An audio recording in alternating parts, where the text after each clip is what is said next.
Hi, I'm Dr. Cheryl Moss Mellman, and I'm Samantha Mellman's mother, and Gisela and Emmanuel Moss's daughter. And I'm Dr. Robert Mellman. I'm Samantha Mellman's father, and I'm the son-in-law of Emmanuel and Gisela Moss. I met Cheryl at Stony Brook University back in 1984, and at that time we started dating, and we got serious fairly quickly. And I was invited to meet Cheryl's parents We met at the in graduation. 83. Yeah, that's right. 1983. Right. So we, at her graduation, we made arrangements to go out to dinner, out to lunch actually, and to meet her parents. So we picked a very, very nice restaurant out near Stony Brook University, and we had a lovely time. And what I found out that very first day was how fortunate I was to have a very intelligent and beautiful girlfriend at the time, and how very wonderful both her mother and father were.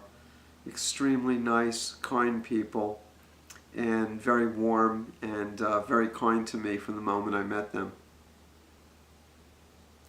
I would like to add something. When we were dating, Rob used to come and visit me on the weekends. I believe I might have still been an undergraduate and he was in medical school. And there were several weekends he'd come to my house in Whitestone, New York to visit me. And every Sunday morning, my mother would prepare this huge breakfast consisting of whitefish, one of those whole fishes, bagels, lox, all sorts of cheeses. And Rob would make the assumption that my mother was preparing that especially because he was visiting. When the truth of the matter was, that was our breakfast religiously every Sunday morning. And it wasn't just because Rob was visiting. Yeah, well, but her father would tell me that he looked forward to me coming on Sundays because it was the only time he would get a good breakfast. Well, he was joking. I didn't think he was joking. The type of mother that I have and the type of parents that I have are, my mother could never do enough. It's kind of like the best for her family, the best for her children. There could never be enough, too much food. She was a balabuster. A balabusta. Do you know what a A balabusta is a Yiddish word for a mother who does everything for everybody as much as she possibly can, and with love. And if you want to make 5 dishes, why stop at 5? Make 6. Yes. In other words, my parents, both of them really, always took that extra step. More was better because that's just the kind of people that they are. And they were always above and beyond the minimum that most people would do. So within a short period of time, we did get engaged. And we announced that at her parents' house. My parents were there as well. We had a beautiful time together. And shortly afterwards, we had taken a little engagement trip, which her parents had paid for, to Kutcher's, New York, which is in the Catskill Mountains, which was part of the Borscht Belt back in the 40s and 50s when Jews didn't really have the opportunity to travel out of New York City much. So they would take their cars and they would travel up to the mountains and stay at the big hotels, which were all predominantly Jewish places. And we had a great time together. And what I realized getting to know her parents was that I was the luckiest man to have her as my future wife, and the bonus was getting her mother and father. They were special people. When we first got married, we were both in medical school. So not only did we not have any income, we didn't have any money. And initially, for the first several months, we lived off of our wedding present gifts. And once that ran out, and it really ran out probably within 8 months, my parents supported us. But they never thought anything about it. They never questioned it. It was just, for them, it was automatic. This is what you do. You put your children first, and you do for them.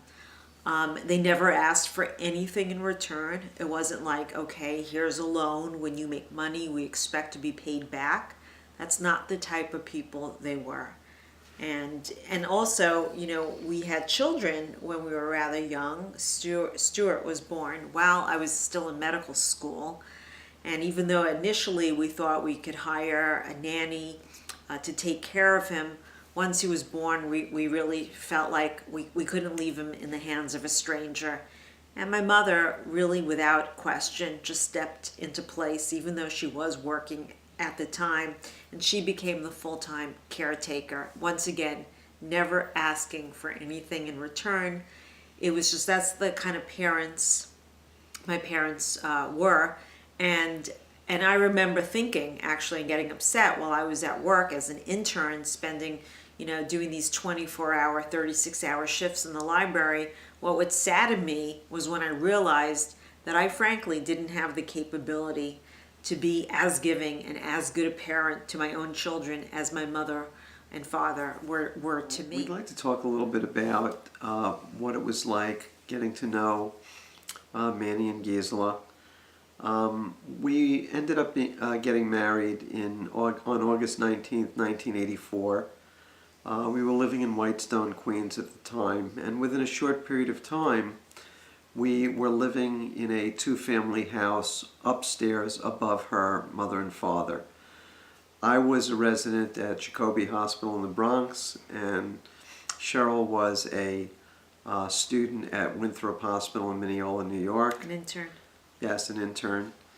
And in 1986, we had our first child, Stuart. And without having Cheryl's mom and dad to help us, I just don't know how we would have made it through. We relied on them so heavily to help us take care of Stuart in every respect. We just were both busy, we couldn't be there, and it gave us such great confidence and sense of security knowing that her parents were there to help us. And as Cheryl said before, there was never anything that they wouldn't do to help us or the children, grandchildren. It was just such enormous value. I also had a chance to spend more time with them. We would eat together quite often. We went out to dinner on the weekends. There was also, getting an opportunity to see how hard her father worked. They had a handbag and luggage store in Whitestone, Queens, which was at the Cross Island Parkway Shopping Plaza. And her dad was an incredibly hard-working man. He would get up early in the day. He spent numerous hours in the store. He traveled around New York City, obtaining merchandise for the store. Then there was the business aspects, which both her mother and father shared, running the business. And that was only one aspect. Before I had a chance to meet them, he was also selling items in flea market out on Long Island. So he was just a very dedicated, hard-working man. He also was involved in the Jewish community. He participated at the Whitestone Jewish Center, where he was very much involved. And it was such a pleasure for me to spend time with the whole family. Her mother would light candles on Friday night. They were very, very much tied to Judaism. And it always made me wonder, two people of the Holocaust who suffered so badly, how is it that their faith was so deep? Yet it was, and it was never questioned. And I never observed any bitterness, especially in her father, who's a survivor of a concentration camp. How could this man be just so kind and loving to so many people? Never a bad word about anybody. It's just incredible that this kind, gentle man was without a bitter bone in his body, despite living through the greatest hardship anyone could ever imagine. How was I influenced? How do I think that they influenced me in my education, in my profession? I truly believe as a little girl that I appreciated, as a result of what happened to them during the Holocaust, that you can be stripped of all your possessions, you can be separated from your family, and of course, in many cases, your life can be taken from you. But I think the one thing that I realized at a young age was that education was something that no one could ever take away from you. And so I was very motivated as a child. They didn't even have to tell me, they never said to me, go study, go do your homework. I really felt very, very motivated, and I was a hard worker and a very successful student.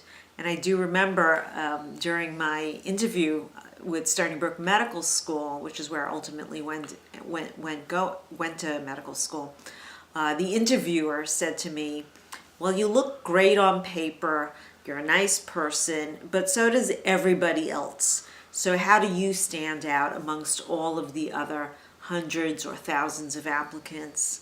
And after I gave it a minute or two of thought, my answer was, I stand out really as a result of my upbringing, who I came from, who my ancestors were, and their struggles and their journey. And I basically explained, I'm a survivor too. I came from two parents who are Holocaust survivors, and they instilled in me that one has to always push themselves, has to always use all their skill to the best of their ability to succeed. And we're tough. We are survivors, and I truly feel that was ingrained into me, and a very important part of who I am and who I became as a person. And I've always risen up to challenges, and I really do believe that has a lot to do with my parents' background.